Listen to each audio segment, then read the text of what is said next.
So you're a huge fan of Atlanta United. And you want Dave to give you the latest insights to our tactics. Pineda, 5 in the back. Are you kidding me? Or maybe you can't effing believe we signed Don Dwyer and you want to hear Mikey Dobbs rant about it. Well, you've come to the right place. I'm David Katz. And I'm Mike Dobbs. And this is the ATL on Fire podcast.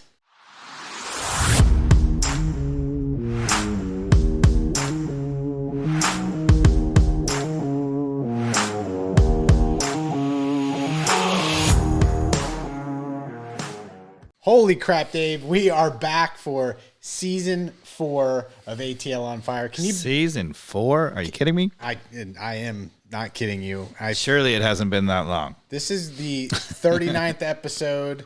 I think we're about to hit 5,000 downloads, 2,000 views on YouTube, having just launched a YouTube channel. So with zero expectations, we're starting to get in our rhythm here. I have to thank the people who listen. Listeners, it's for you, dear podcast listeners. It is. And we appreciate you listening to our nonsense, and we're going to keep it going here in season 4. I think it's going to be our best podcast season yet because we're going to talk about it all, right?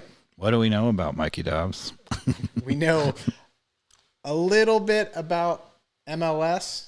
Yep. A lot about Atlanta United. And, we're and a lot about soccer in general. A lot about soccer. But we're going to talk about it all. Are we going to talk international soccer? Maybe some EPL? Yep, sure. Yeah. U.S. men's national team? Yep. Women's national team? And don't forget wine. And wine. And speaking of wine, what do we have here? We have a Chateau Saint Michel. It was the founding winery in Washington State. Ooh. And it's a huge winery. This is their slightly higher wine. It's the Indian Wells label, and it's a Cabernet. Delicious. It's really nice. Well, thank you for bringing that. You're welcome. And to kick off season 4, I was silly enough to do an e-gift card giveaway to the MLS store to have one of our followers on Twitter and hopefully a subscriber to the show. Giveaways, Mikey Dobbs, on the podcast. That's how far I've fallen to scrape, I like it. Scrape for some followers and some subscribers. Tell a friend. We've got a winner. We have a winner already? We already have a winner. Nice. And who is it? Who do we have? I'll be emailing. I believe it's a woman, Eliana. Congratulations, $150 e-gift card to MLS store. Hopefully you can maybe sport one of those new. Was it a forest mint green? The new mint jerseys? Green. I like it. Yeah. Congratulations, Eliana. Absolutely. Now I can't afford to buy my wife that jersey. I think she said she was going to maybe get one this season. Fair. She's going to have to hold off now. Man, I'm in trouble. So, what are we going to talk about here? What are we jumping into? Well, this is the season preview. It right? is. So we're going to talk about the new players. So coming into the new season, into the trade window, into releasing players almost immediately after our loss with NYFC.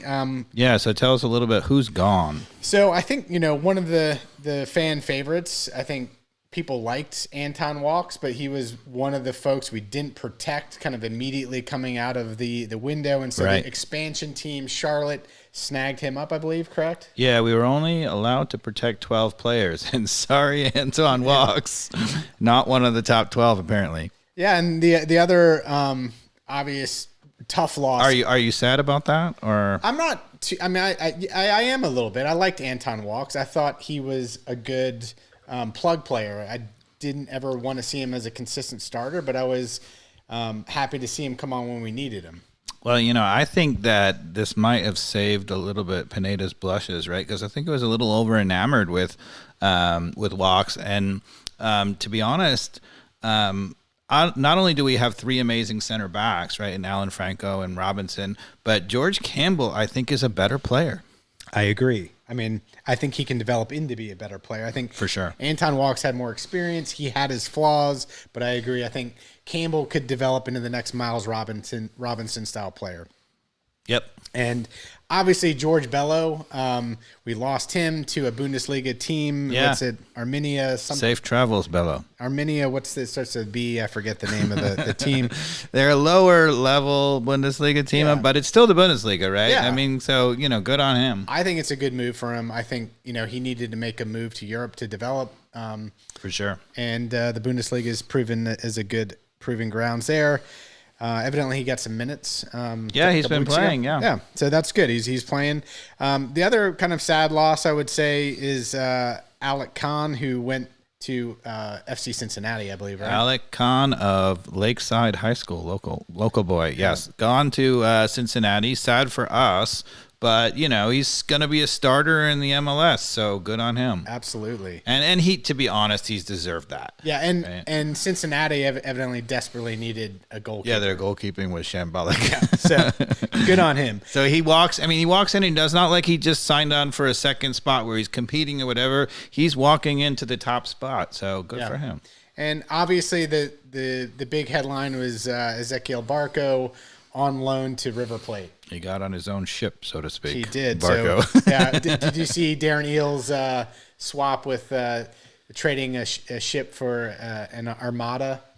Did you see his little teaser on that? Yeah, he does these. No, I didn't see that. He does these goofy little clever. Twitter things that are, guess what's happening. But so we shipped Barco, and we landed Armada. Sorry. Well, no, you got it. That's the joke. Yeah. Now, the other kind of situation was Jurgen Damm and his salary. And what did we do? Just released him and we're paying his salary, or let him off the roster? What happened? I think technically he's still on our team for now. Right. And their deadline, it's coming up any day now. It's like in the next week. And if they can't get anybody to pay his salary, which looks unlikely, then they're just going to release him. Right. And just he gets paid. Yeah, I mean, this is what everybody says. It's possible that they turn around and say it's too expensive to release him and they keep him. But Pineda has said that he's out. So, that would be a tough sell to get him back, I would imagine. A few other mentions are CuboTorres. Obviously, I'm not crying over that. What? Are you sure? Recently, we let Erik Lopez go on loan to Club Atlético Banfield, I think is the name of it. I don't know. Where is that club? Isn't it Mexico? I think so, I'm yeah. not sure. And I think this happened in 2021, but Mo Adams is no longer with us. So. Oh, no, Banfield's Argentina, yeah? Anyway, go ahead. You may be I'm right. not sure. I'm not either. So go ahead. So those are some of the notable outs. Am I missing any other players that... Are you missing any other players? I don't think so. You got the big ones, for sure. I mean, one thing that we didn't talk about, but technically, Escobar was still our player because he was only on loan. Yeah. But now he's right. actually gone, and he was in Argentina, right? But then now he's gone to LAFC. Right. I saw that. Right. So he's back in the MLS. I had that in my notes, but I figured it was just kind of in the past, so didn't bring that up. But good point. Okay. How about the ins, Dave? We've obviously got the Armada or Thiago. And did you mention? I'm not sure. Maybe I missed it when you said it, but Barco's only on loan, right? Correct. So that actually technically means down the road, he could show up, come back. That is true. I mean, I know he's on loan with an option to buy, right? So that if he plays really well, they can just sign him, and we don't have a choice. That's correct. Right. Yeah, but you're right. At some point he could end up back with the Five Stripes jersey on. Sure. But in his stead, we have the biggest MLS signing to date, $16 million for the third time. Transfer for the third time from a club in Argentina, Vélez, Thiago Almada. Most fans probably have read about him and some of the headlines that weren't in his favor as he made his way over.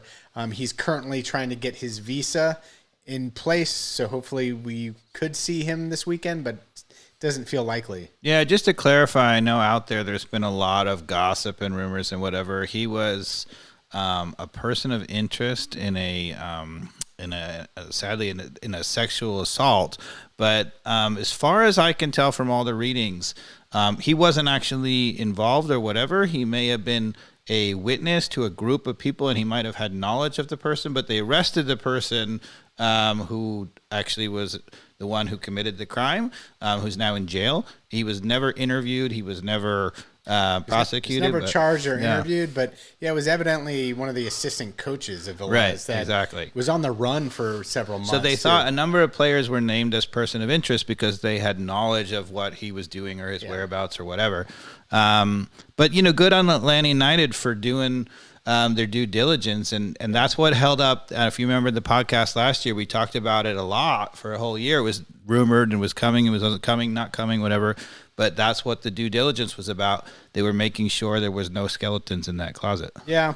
And, that's the ultimate thing. He wasn't ever charged or even interviewed. And they waited that out before they made the signing, even though they had the rights to sign him kind of squared away. So let's talk about him as a player.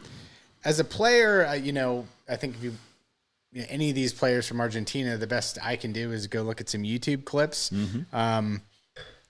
This guy is the youngest player that we've brought over that has experience, right? So he has, a good year and a half more and a lot more minutes of actual professional playing time than Eziquel Barco had coming over. Obviously younger than PT Martinez. So he's got a lot more upside. Is he 20 now? I think he's just 20, yes. Okay. And, some of my concerns are his kind of voice that he doesn't want to be in the MLS. He already wants to be in Europe. By all accounts, he would probably already be there if we weren't in this weird pandemic, is kind of my hunch. And also if he hadn't have got tied up in this situation with the case that was going on in Argentina. So, I think it's a multitude of things, but this kid's a real talent, obviously. Yeah, I mean, he has 25 or 27 goals in the top division in Argentina, and a number of assists. He was one of the stars on their under-23 team that played in the Olympics with Barco.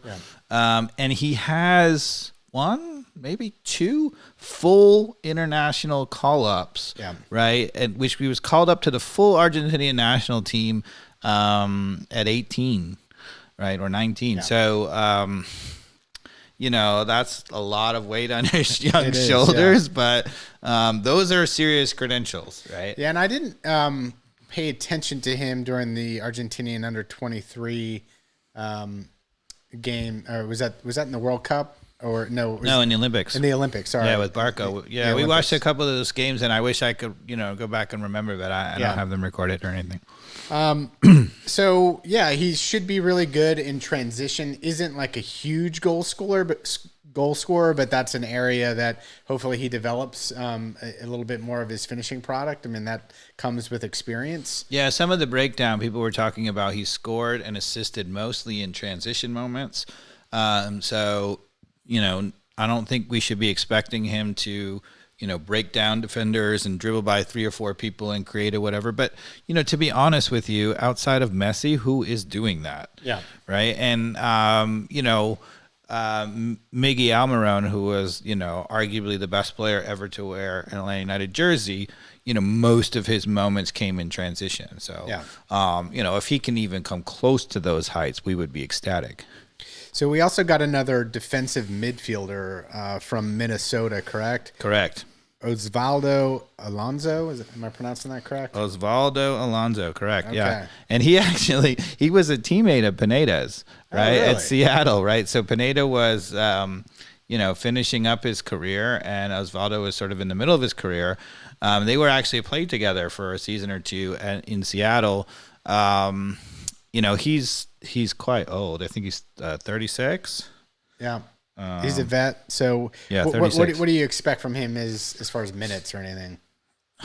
Like when in a perfect world, he's our, B-side, defensive center midfield. So giving Sosa occasional break, when we've played a big game and we're playing a weaker team after that, but you don't think that that's going to be more of like Amar Sadiq or Hyman type of thing when Sosa's not available, or you see them more in front of Sosa? I see them more in front of Sosa. So I see, I see Osvaldo as the Sosa alternative, and I see Hyman or even a Sadic competing against Josetu for the other center midfield spot.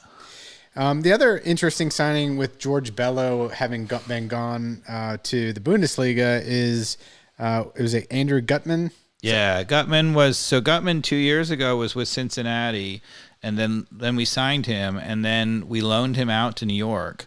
And he was terrific. I mean, he was really one of the best left backs in all of MLS. So he's coming here with a couple of years of MLS experience as a real top player already. He should have zero problem slotting into the MLS. Yeah. So I'm interested to see how he plays.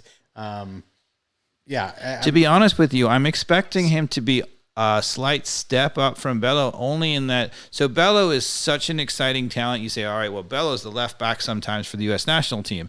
And that's true, but that's a wing back flying up role, right? And he clearly, I don't expect Gutman to be that dynamic going forward. But I suspect that Gutman is going to be a better defender. Yeah, I almost feel like, going back to who's our MLS champ left back, Garza. Like, again, somebody who's comfortable sitting back and playing defense, but isn't afraid to overlap a Moreno or whoever's up a little further up the field. I think you can expect him to be every bit as good as Garza was. Yeah. Yeah. So if that's the case, I'm excited. He stays at home base. When he sees the green in front of him, take the space. So, and in preseason, honestly, his deliveries were absolutely terrific. Not as dynamic. Taking on players and getting in the box, probably won't score like Bello could, although Bello sometimes missed easy chances. But from this flat-out standpoint of being wide and serving in a ball, I think it might even be better than Bello. And on the other side, we've got a player who we had on loan and we've now made a permanent offer to, which is Ronald Hernandez. Joseph Martinez, countryman from Venezuela. Right. I don't know how long the contract was for, but I'm really happy we actually signed him. I think he is, as you and I have discussed, actually, a better right back than Lennon, and hopefully kind of our defensive-minded person on that side of the field.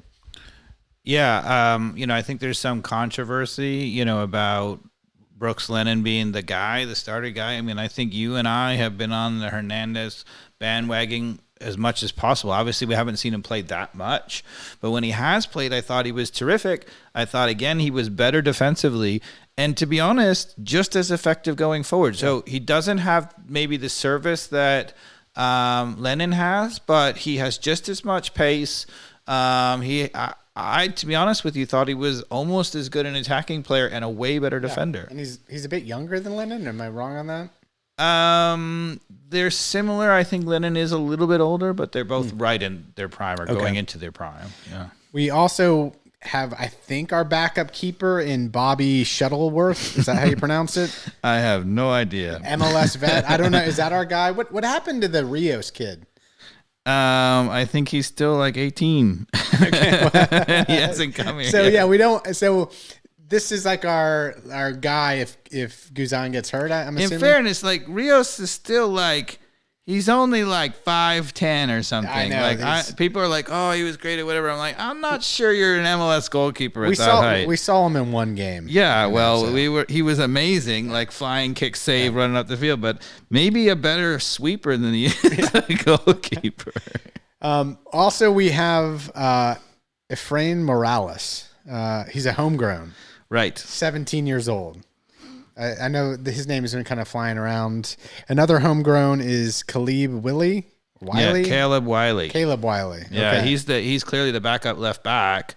Well, we have two backup left backs. So Caleb Wiley is the more true left backup, but the other one whose potential is Mulroney is still on the squad. Yeah. And then of course, in our intro we joke about it, but we've got another forward vet that I'm hoping is going to be our third or fourth deep behind even Conway. But we signed Dom Dwyer, a player from our rival down there in Orlando. All right, let's hear it. Well, what do you think about Dom Dwyer, Mikey Dobbs? It's the definition of insanity. We've gone through so many players that are a backup to Joseph Martinez that just don't have any resume of scoring in recent history. Adam John, Well, now in fairness, CuboTorres. Adam Jean never had a history of scoring. CuboTorres did at one point, and Dom Dwyer did at one point for sure. But all of these players was long ago, and Dom Dwyer is also one of them. He hasn't scored a goal in the MLS since 2019, so almost like 2.5 years. Sure. He has. How do you sign a guy that hasn't scored a goal in 2.5 years? In fairness, he did play for Orlando.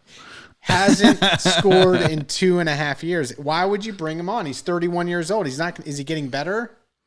No. Am I missing something? Why? I actually disagree with you. I think he could be an inspired signing. It depends, right? So if Dom Dwyer is the starter when Martinez is not available, then we're in big trouble, right? You saw that. I mean, when CuboTorres was going to start or whatever, and CuboTorres, with the injury, he just had totally lost a step and was terrible. Yeah. Don Dwyer is a little older, but he hasn't lost necessarily a step that way. He's still a very physical player, and I think he can still finish. And so if he were to accept a role of playing 5 or 10 minutes, coming on late, where he can hold the ball up, which he's really good at, or maybe make a late run into the box and score a goal, I bet he can score still.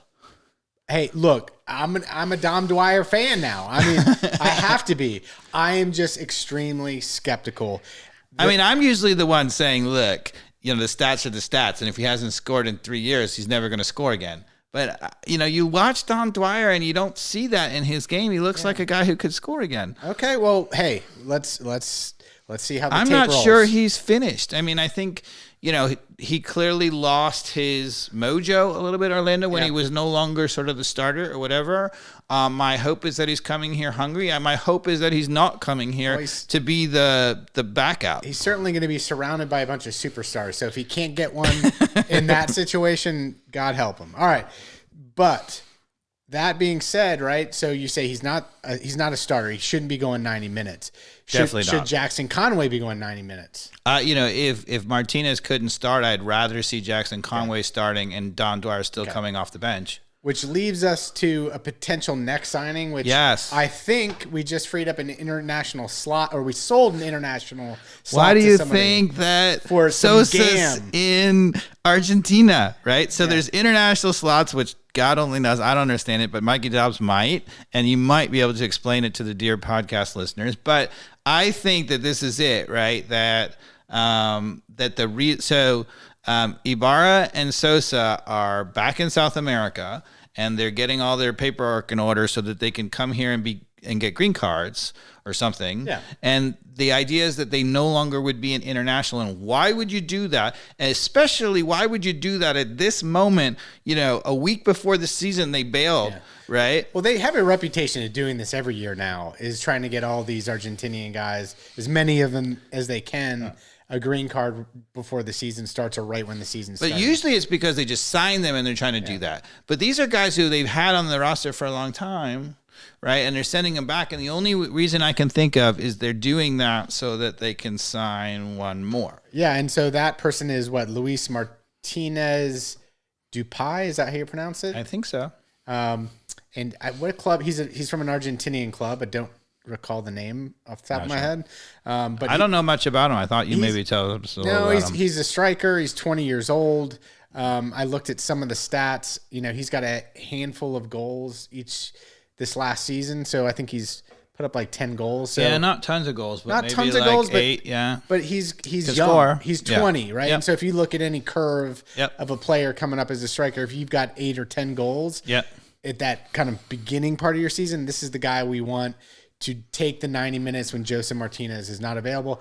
Hopefully we'll hear some news here. It sounds like we've put in like our last offer. It sounds like it's the standard negotiation of whatever Argentinian. Hope the fax machine doesn't jam, so to speak. Exactly. Yeah, so I agree with you, and I think that guy, if he's willing to come, pour on Jackson Conway, because of course he's clearly going to be the second guy. So that's it in terms of probably the last in or signing, right? That we'll probably make before the season starts, right? So then we need to say, what's your favorite starting lineup? and maybe formation, or I could talk about it. But and what do you think the starting lineup is going to be on Sunday, considering all the problems? And maybe we should run through that. Well, let's do that in a minute. Okay. Let's first just talk about your expectations for Atlanta United this season. Okay. So just big picture, what do you think success looks like for Atlanta United in 2022? What would make Dave happy? Like a couple scenarios. I think success has got to be defined with this team. I mean, I think now we're the most expensive team in all of MLS. Mm-hmm. Not just expensive because in the past we've had expensive players who haven't looked great. We obviously know nothing about Almada until he really plays for us. We won't know whether he's really good. But we know Moreno's for real. We know that Araujo is for real. Consistently? Yeah, to me, Araujo, you got to give somebody 6 months to settle. He had that in the second half of the season. He came flying out of the gates, tired a little bit, and then was coming back into form at the end of the year. And I think you got to expect him to be phenomenal from the day one. Even without any of the other players playing well, I think he could carry this team. Yeah. And in preseason, he's looked on another level. So you don't have too many expectations for Almada at this point. Got to have a little bit, right? Come on. Most expensive signing in MLS history. I think so. This is 3 in a row, right? So we went with Barco, PT, and now Almada, right? All 3 the most expensive signing in MLS history. 1, 2, 3, keep going up the ladder.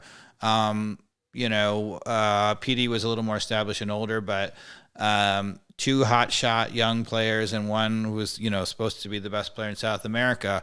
Have they worked out? I don't think they've been busts. Yeah. I think Barco is better than PT in that, but Barco had a little more time. But, Barco, PT, first season, both of them struggled a bit to acclimate here. So the track record, although a very small sample size, would say that you shouldn't expect Almada to settle here immediately. Now, he's supposed to be a higher ceiling. More people have a higher, thing on him, but, I don't know. So what about the King? What do you think about number 7 this year? To me, I think... What's he got to do to make you happy? 20 goals? 15 going to make you happy? I think he's going to score 20 goals. No, absolutely no doubt about it. I'm assuming he stays healthy. I think you're right. I think he's. He was at like 65% last season. He looked like he was getting better and better, but still wasn't there. And I think one good, strong off season, and you got to expect. He showed us, to me, the moments that he still had it. Some players, they do the ACL and they never return to that player. That didn't look like it. He looked like he was going to return to that player. It just takes a little bit of time. And Hyndman's going to kind of be in the same boat this year, right? Coming back from an ACL surgery himself, best we could expect for him to be like 70%, right? So the good news there is Rossetto, as much as he's a ticky-tacky player, seemed to gel well with the front. So Hyndman he's had a lot longer to rehab. Martinez, it was the funny thing because it was shortened season because of all the COVID craziness. So he should be further along. He has a chance to get closer to his normal self. And he also, as a player, is not really relying on his explosiveness the way Martinez is. So, I think you can expect Hyndman to be better, whatever. I mean, the exciting part about it is towards the end of the season, in my opinion, Rossetto showed us that I don't think we need Hyndman. I think he's a better Hyndman. Yeah, I don't know. Before Hyndman got injured, he was progressing fast, I thought. So I felt bad for him as a player to have that type of injury when I just felt like he was making leaps and bounds in terms of his progress at that time, because we were talking about it on the podcast and we weren't mentioning his name a lot in a negative way during the podcast, which usually means he's secretly playing really well. And I think he was. So, yeah. All right. So I want to go back to answer your question, though. What does success look like? To me, success looks like challenging all year for the Supporter Shield. Do I expect us to be number 1? No. But I expect with 5-6 games left to go in the season, that we be in one of the top 3 or 4 spots and in contention, or maybe even would it be okay if we were let's say one team runs away with it, and we're in strong contention for second place, that might be okay. But I expect us to be contending all season at the top of the table. Do you want me to pull up the MLS Power Rankings and see where we are? We're ranked 8th, I think. Sure. Let's take a peek here. I mean, I know in the East, most people have the favorites as being New York City FC again. They return everybody, including Castellanos, who's gone, but not yet. He's signed, right? But they loaned him back for the whole season. He's not actually leaving till the summer. Okay. So, yeah, you're right. New York was number 1 in the power rankings. Or is he leaving summer? Anyway, he's not. He's going to be there for at least the first half of the season. Maybe he's leaving in the middle of the season, which would be a tragedy for them. But anyway, at the beginning of the season, he's going to be there. And obviously in the East, the other thing is New England, who ran away with it last year. I mean, Bruce Arena signed every one of his old aging U.S. national team stars, right? Omar Gonzalez and Altidore and Leggett. Yeah. Right. I mean, talk about the washed up U.S. national team, but he apparently still thinks they got it, and I wouldn't doubt it. That guy can coach, right? So yeah, they got New England number 3, and of course Seattle Sounders at number 2. So with the Roll Down brothers, are they both on there? They're both on there now. Okay, because it was just one before, right? All right. And then coming in at number 4, they've got the Union, Philadelphia. And they lost their star, the Polish striker up front. Oh, did they really? Well, he went to Chicago. They signed. Chicago made him the highest transfer ever in MLS history. Well, Chicago also had that big signing. What's his name? Yes, Shaqiri. Shaqiri. Who's Swiss. Is he 30 years old? He's like a white supremacist. He's terrible. Yeah. But he's also, I think, washed up, in my opinion. He's still, international and whatever. But, Chicago, the whole MLS is really looking to Latin America and South America. And Chicago keeps looking to Eastern Europe all the time. And one of the teams is thriving, or many of the teams are thriving, and one is not, right? And so maybe you would think they would change their strategy. So this is the one that has me a little worked up. Is our Northtown rival Nashville is ranked in the power rankings above Atlanta United. Are you buying that? They finished above us last year, but they can't score, and you got to expect. I think that was a fluke last year. So I don't expect them to really tank, because whenever you have that good a defense, and Walker Zimmerman is legit. Yeah. Whenever your defense is that good, you're staying in games. And so do I expect them to be a playoff team? Absolutely. Do I expect people will have figured out and caught up to them a little bit because they can't score? Yes. Yeah. Colorado Rapids coming in at number 6. Do you know much about them? I know nothing about Colorado Rapids. Yeah, I don't know that much. I'm a little bit surprised by that. Portland Timbers at number 7. I think that's a fair. They're always in the mix like Seattle. Yeah, they re-signed Blanco, and they're looking like, they brought a bunch of the players back. Yeah.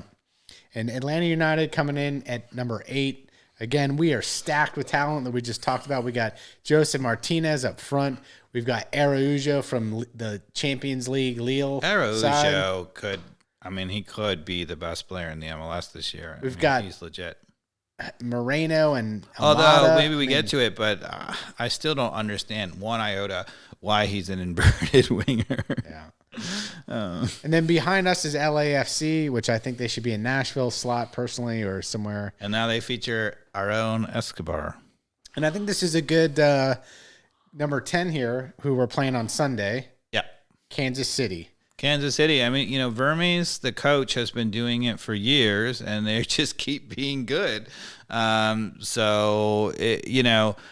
It's a worry, right? People are like, this is a phenomenal season, and maybe this is a good segue into who's not available on Sunday. But with who's not available and a strong Kansas City team who knows who they are, has everybody coming back, and is all set, we're in trouble on Sunday. Yeah, we are. And you and I talked about it before the podcast. Like, let's go from the back to the front.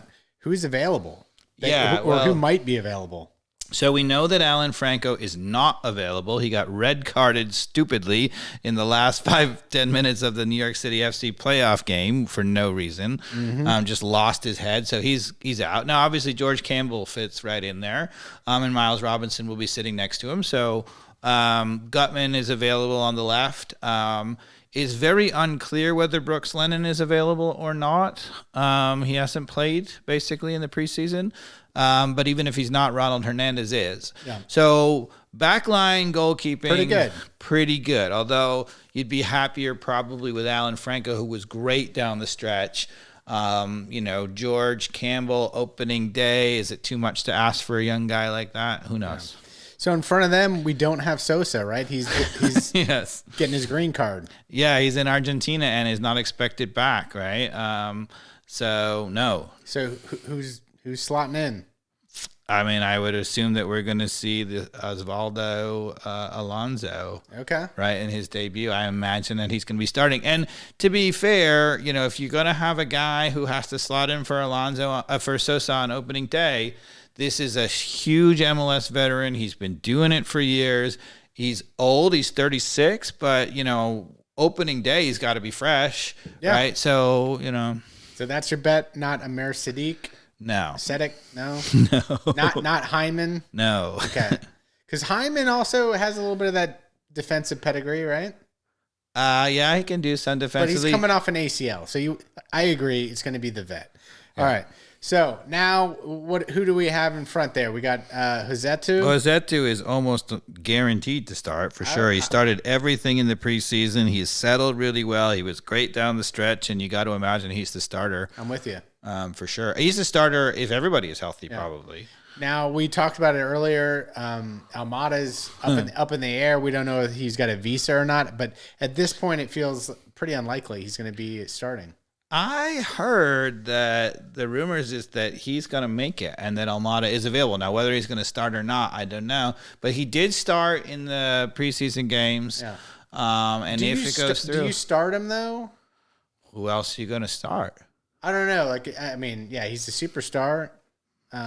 Shouldn't be afraid of the spotlight. Because the other thing is, I don't think Moreno is available. So if Moreno is available, then you say, well, for sure, Moreno starts, no matter what. But he hasn't played basically at all. Now, maybe they may have been being really careful with him. I mean, he did travel to Mexico. He's been with the team. I believe he's been training at some level. So they may just have been being really, really careful of him, and he's ready to go. Moreno, right? Yeah. Didn't he have turf toe at the end of last season? Yeah. Like really bad? I don't... we're just going to start where we left off last season. They won't tell us a dang thing about what's wrong with him. He hasn't played any preseason games, and as far as I know, nobody has said anything about what really is wrong with him. Araujo is available, though, right? Araujo's been starting and playing, and he's in the starting lineup for sure. And number 7's in. And Martinez is ready to go. And all right. Is ready. So those are two bright spots. But that's not a full side at all, right? So that's like a 65-70%. No Sosa, no Moreno, no Almada, let's say. Mm-hmm. Those are presumably the 3 starting center midfielders. Yeah, I don't know. You think we can beat Kansas City with that lineup? And what about formation? Right. So what's the formation if everybody's available? What is your starting lineup if everybody is available? My starting lineup is different. What do I think it'll be? What do I want it to be? What do you want it to be? I want it to be Guzan in the back, Hernandez in the right back, Franco Miles in the center, Gutman on the left, fullback. So you want to play 4 in the back? 4 in the back. And in fairness, so we were critical all last year, dear podcast listener, of Pineda sticking with the 5 in the back. He said he didn't want to change stuff, blah, blah, blah, blah, blah. We said this team is built for 4 in the back. The entire preseason, he's had 4 in the back. So our expectation is that we were right. He was wrong. Yeah. So in front of the 4, we've got Sosa is my desired, automatic guy, automatic. And then slightly in front of him, adjusted on one side or the other, you've got Josetu.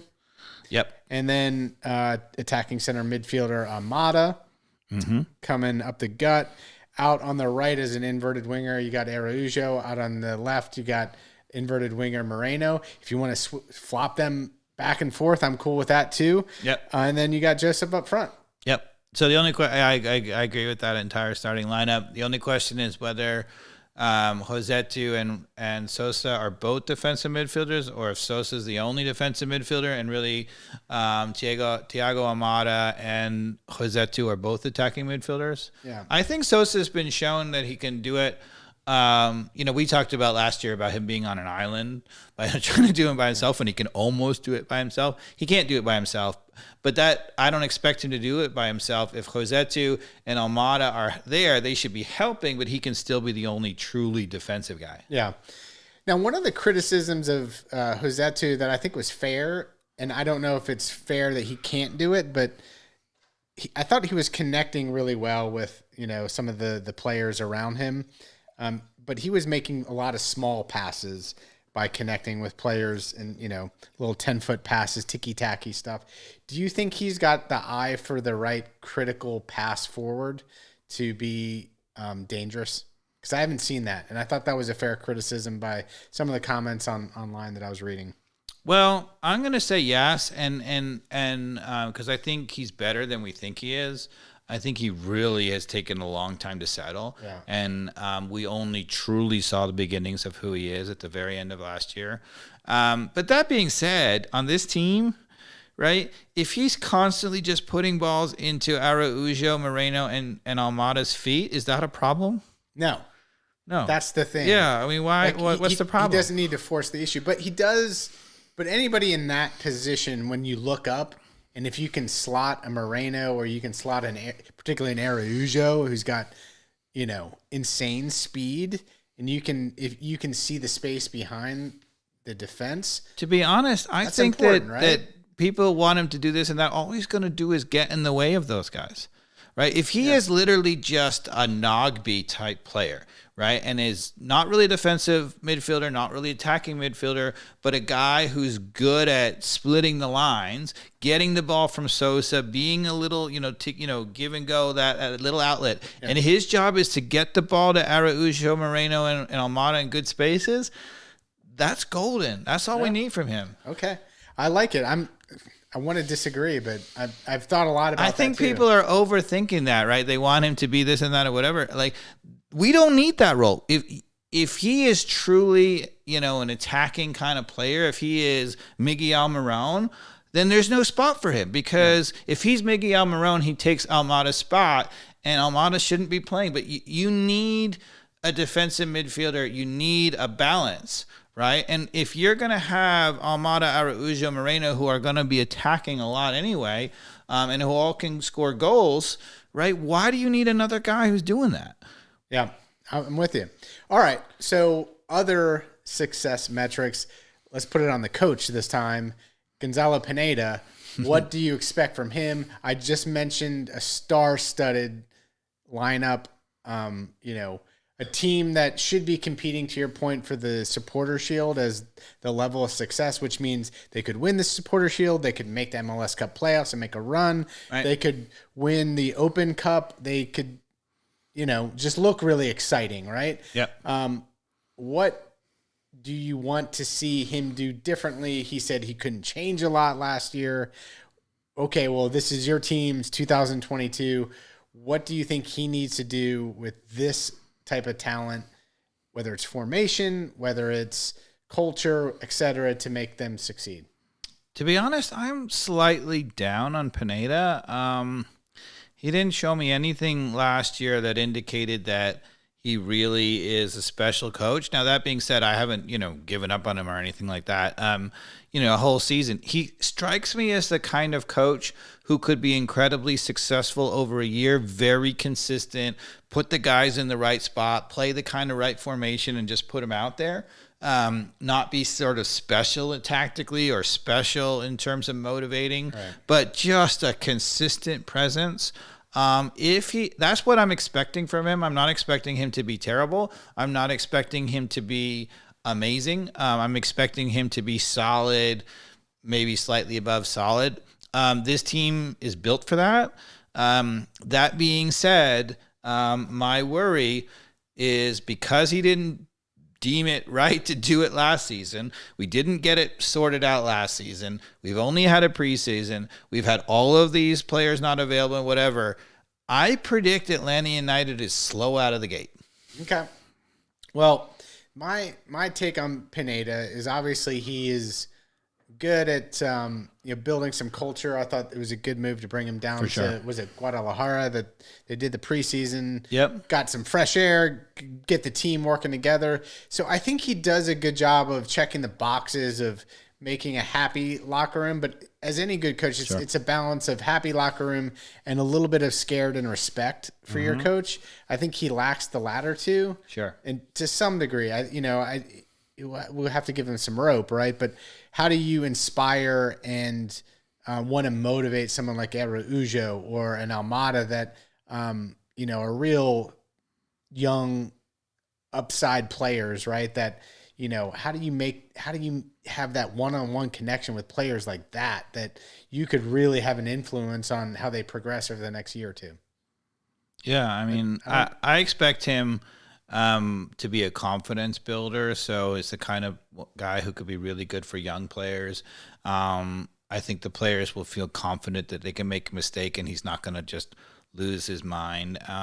So that's good, and honestly, with the talent that we have, I think if he can consistently do that and stay the course, I expect us somewhere a third of the season in, maybe a half a season in, to hit a gear that other teams, haven't heard of. And if he can keep that going into the playoffs, we could be one of the favorites going into the playoffs. Again, I'm a little bit concerned that we're going to be slow out of the gate, and how far behind we're going to be. If he can manage somehow in these early games to get results, maybe even a little ugly, then, look out. So do we have the depth to be a playoff contender too? We already talked about the front. Unless we sign this Depay kid, we certainly do not have the depth up front. Yeah, outside of Martinez. Outside of Martinez, right? We certainly have the depth in the back. The center back for sure. We have three of the best center backs in the league. Right back for sure. Hernandez, Brooks Lennon is perfectly fine. Left back, you can say we don't really have much cover for Gutman, although Mulroney is not horrible. Yeah. And who knows Caleb Wiley is supposed to be great. He's 17 years old, so no expectations there. So that's a weakness in left back. In the midfield, you would say, we're pretty. We have Osvaldo as a veteran guy who can do it in the MLS. We have, if you Sosa, Josetu, Almada, Moreno, Osvaldo, and even Sadek and Hyman, there's depth in the middle of the park.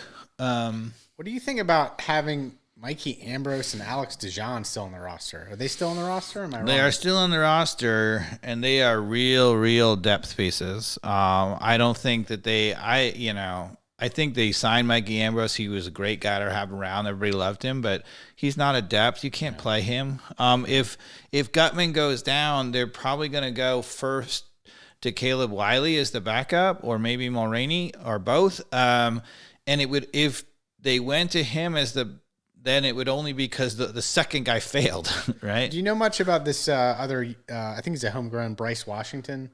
Yeah, he's a defensive midfielder kind of guy. I think the right? next, hopefully, I think George Campbell hopeful or what? I think he's a midfielder though, not a back. He's a midfielder. I'm not sure. Okay. But I think he's too far away. You don't expect him. The guy who's young, who people have some expectations for, is Wolf. Right. Wolf, and he's an attacking player. Young attacking kind of talent. We obviously have Jackson Conway too, but I think if there's an attacking guy who's going to surprise us during the year, it's probably going to be Wolf, who got some time last year, has got some talent. Mitchup Chol had some moments last year. Do I think he's ready or whatever to do it at that level? The thing that is when you think of depth, there's two ways to think about it, right? One is the depth, as in somebody goes down and they're permanently gone. Do you have a guy who can play, for 10 games or even for the rest of the season, God forbid. The other, that I think we have covered depth-wise. What I worry about more is when the moments when the Araujo, Moreno, super attacking talents, all those guys fail to get it done. Either they're losing or we're tied. And who is the guy off the bench who's going to change the game? I'm not sure we have him. Yeah.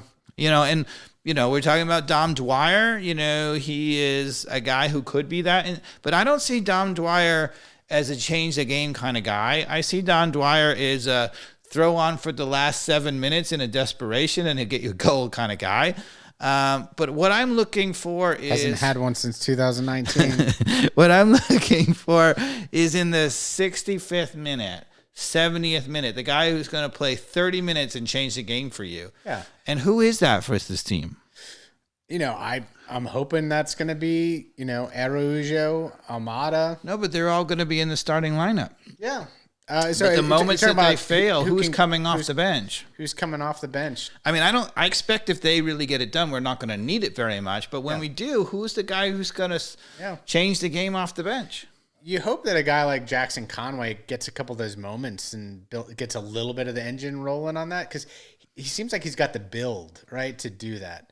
But if he doesn't develop into that in the next year or two, right, his horizon might be kind of... I think right now you look at the lineup and you think the only guy who has the potential to be that guy is probably Wolf. Okay. And that's a lot of stuff on his shoulders. Now, it could be perfect, right? He's super young, maybe not ready to go 70 minutes all the time, maybe not ready to be the backup for Martinez yet, but maybe he is really ready to change games for 20 minutes or 25 minutes. Yeah. So what is your prediction for the 3 o'clock home opener at Mercedes-Benz against Kansas City in a couple days here? Is that 3 days away? I'm going to go with 1-1. 1-1. And why is that? Because I think we will probably have the better of the play. Kansas City is going to be tough to break down. I think with all of the absentees that we have, I don't feel like we're going to be hitting on all cylinders. I think they steal a goal at some point, whether they're up or we're up and they tie us. I'm not sure this team is ready to score 2 or 3 goals yet. Okay. I think that's a pretty good prediction personally, but I've got to be different, right? Sure. I'm just going to go with a 2-0 Atlanta United win. That would be amazing. It's a home opener. We've got a good defensive group. If we were playing like Orlando or Miami, even better. Then maybe, But here's my logic. We also have Miles Robinson, who's gotten more minutes than a lot of players who might be on the opposition, having just played for the U.S. men's national team for qualifiers. His confidence should be good. He's not rusty. He's hopefully kind of the guy out of the back that just makes our it happen. back line should be strong tomorrow. Right. So that's why I'm hoping 0 goals against us is at least one success metric for Sunday. So 0-0.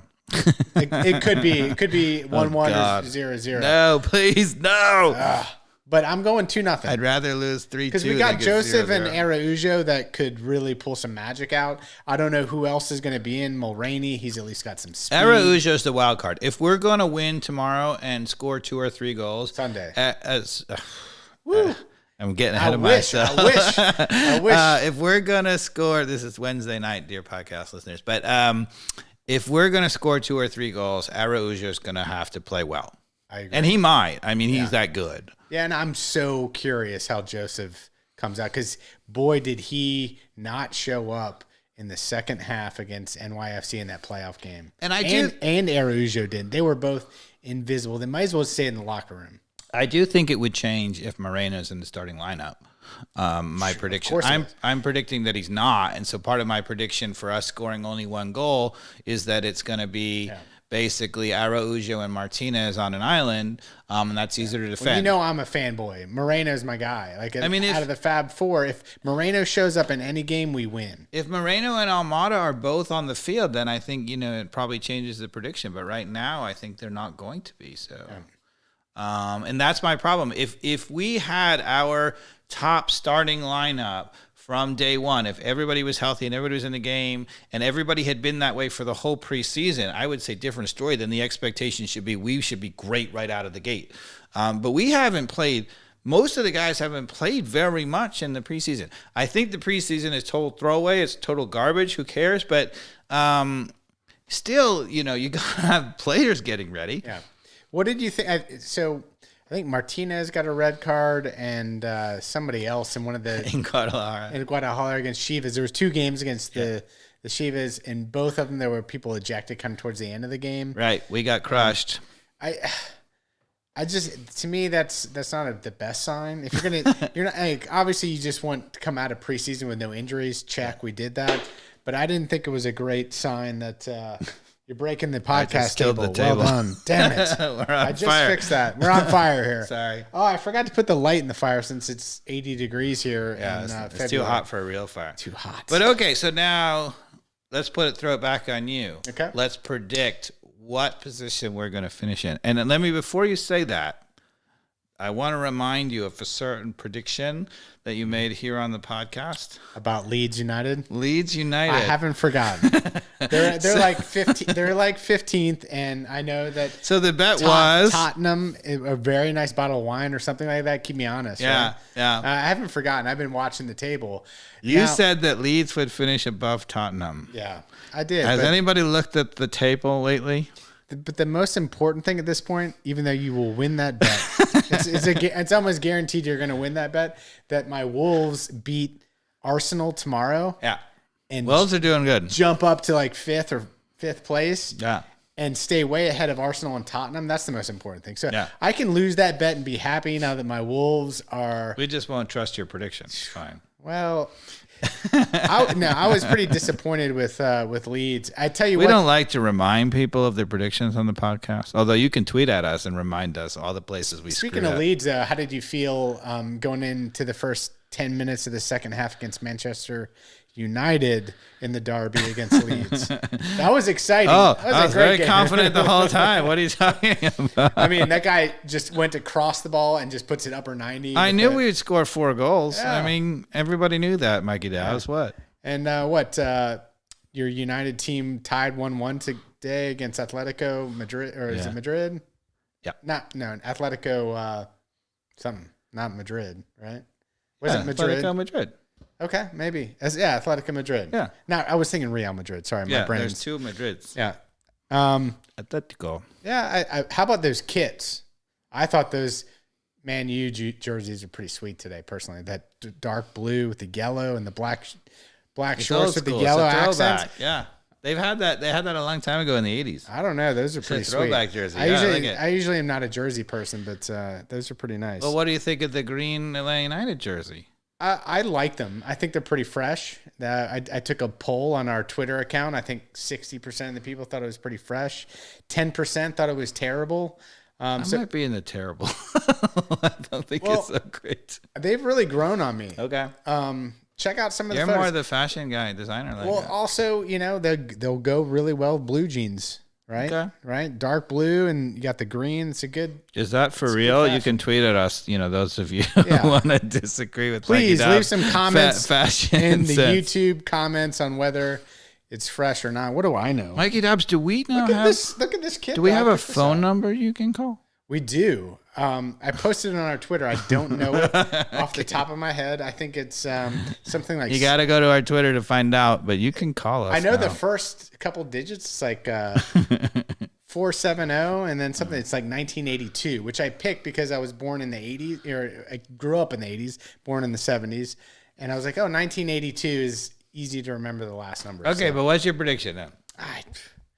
Where are we going to finish in the table? I think on the East, or like overall? In the East. In the East, we finished number 2. Wow. I like to disagree with you a lot, but I had us at number 2. Okay. I mean, look, I'd love to be optimistic and go with number 1. I think it'd be too much to go with number 1. I'm always overly optimistic. We're certainly capable of being number 1, but we're certainly capable of being 5 too. If we're anywhere lower than 5, oh my goodness. Well, it's to your point. I hadn't thought of what success looks like. If we're competing for that supporter shield, which I almost don't care about, right? Because no one remembers who won the supporter shield. Right. I want to win the MLS Cup is like the number 1 goal, but you're going to be happy as an Atlanta United fan if we're up there competing for the Supporter Shield. The season is going to feel very fruitful if we kind of have that kind of mojo going. Well, if you recall last year, one of the things that we criticized Pineda for, and I think we were absolutely dead on, is that we criticized him for not pushing a little harder, and we were any 1 point away from having that home field against New York City FC. He botched it. If we had New York home field against New York City FC, that's a totally different game. Mm-hmm. I'm not saying we win that game, but I think we are probably an ever so slight favorite in that game. Whereas up in New York City FC, where they always win, right, we had no chance. Yeah. And so what I would say is the problem is unless you contend to have sort of home field playoffs throughout, if we do that, we're a legitimate MLS Cup, winner, contender. And if we're not, we're not. And the crazy thing about it is I think Pineda learned the wrong lesson in Seattle. They had some crazy years. They didn't get the home field advantage and they still got the MLS Cup and won it. I think he learned the wrong lesson, right? Because for the most part, the answer has been the opposite. The home team has definitely won an MLS. Yeah. All right. And he's got to keep in mind that some of those years that they won it, and he's like, you just got to get in the playoffs. That was back when they had home and home, and then it really didn't matter. Now it's just a single game, and it's a home field advantage. It's a totally different ballgame, and I think he really learned the wrong lesson. Yeah. It's like the Champions League now where there's no away goal advantage, right? Right. Silly. That's silly. Anyway, Sunday, Kansas City, the Mercedes-Benz, 3:00 kickoff. We might be doing another podcast out of, what are we thinking about, Elliott Street Pub? Right behind the Elliott Street Pub, yeah. So Dave and I might... if you're out there, load up this and equipment. You're grabbing a beer at the Elliott Street Pub and you're listening to the podcast, your podcast listeners, come around back. Even if it's pouring rain out there, which it might be, we'll be there and we're going to try, no promises, people, to put on a live podcast or to record a podcast in the parking lot. You've contributed to the podcast on a power supply that should at least give us 1 hour recording. Okay. I'm hopeful. If you get there late, we're going to cut you off because we're going to be if you cut join off. And it's like, so there's that. We're going to be on the road. We're going to be portable this year. That's right. Maybe we'll even take it on the road. We should go to an away game. It'd be great. Oh, absolutely. We should go to Nashville. I'm in. We should mature this thing and do like a calendar and figure out what we're doing this year, Dave. All right. We're going to get organized, dear podcast listener. We'll be coming back at you. Check the Twitter. Yeah. Check the YouTube. Ring the bell at ATLONFIRE. ATLONFIRE. Just Google that. Look for future competitions if you subscribe. Eliana, congratulations again. Amen. Right? Yeah. That's it, right? We talked about it all. All right, people. ATL on Fire Season 4. Thanks for listening. Stay with us. Thanks, Dave.